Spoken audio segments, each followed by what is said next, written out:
Mamimili tayo ngayon para kay baby. Mga diaper, milk, mga iba niyang pangangailangan. Binigyan tayo ni Tita Lucy Limpi para kay baby. Sana makapulong tayo ng malaki.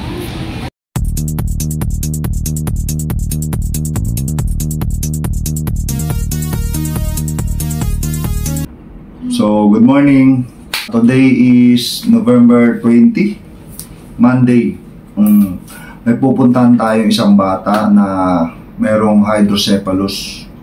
Pumunta ako nun sa wake ng mother niya kasi namatay na yung nanay niya, and then pinakita sa akin ng pinsan ko yung bata. Pagpasok ko dun sa bahay nila, masikip lang na kwarto, tapos nakahiga lang siya.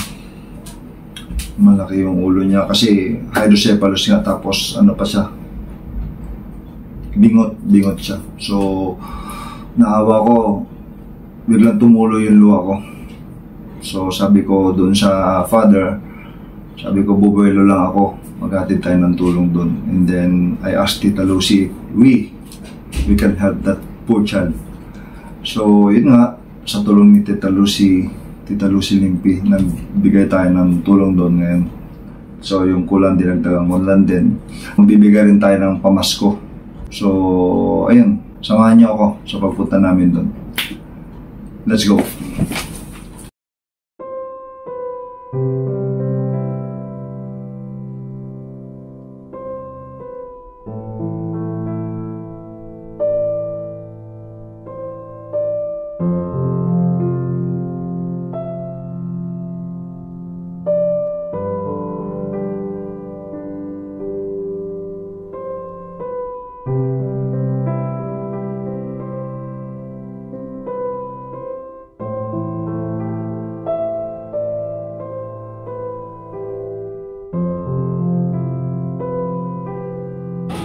Mamimili tayo ngayon para kay baby. Mga diaper, milk, mga iba niyang pangangailangan. Binigyan tayo ni Tita Lucy Limpi para kay baby. Sana makapulong tayo ng malaki. Binigyan din natin siya na pamasko at para. Kasama natin sila Mimoy, Grado Senya, Ian, si Maridel.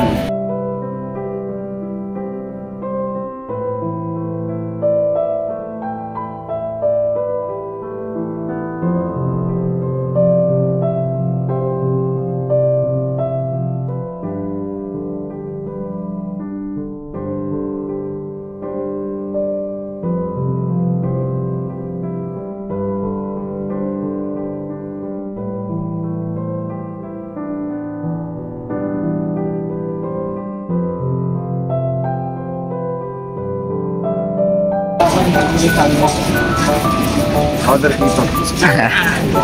Magdudun ito. Isang gatas. Oh. Yun. Para sa baby. Tropa ko.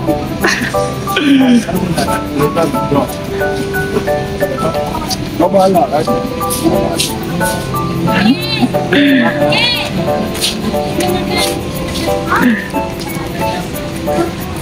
Kasama niya yung asawa niya. Si Ola.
Maraming salamat po sa tumulong kay J.R. Isangko.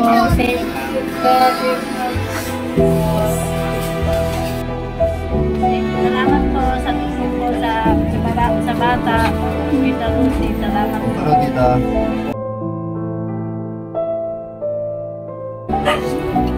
sa ganitong bagay, sa pagtulong sa kapwa, maliit man o malaki, simple man o garbo, magtulungan lang tayo para maging mas masaya ang buhay. Sa abot nating mga kaya, tumulong tayo.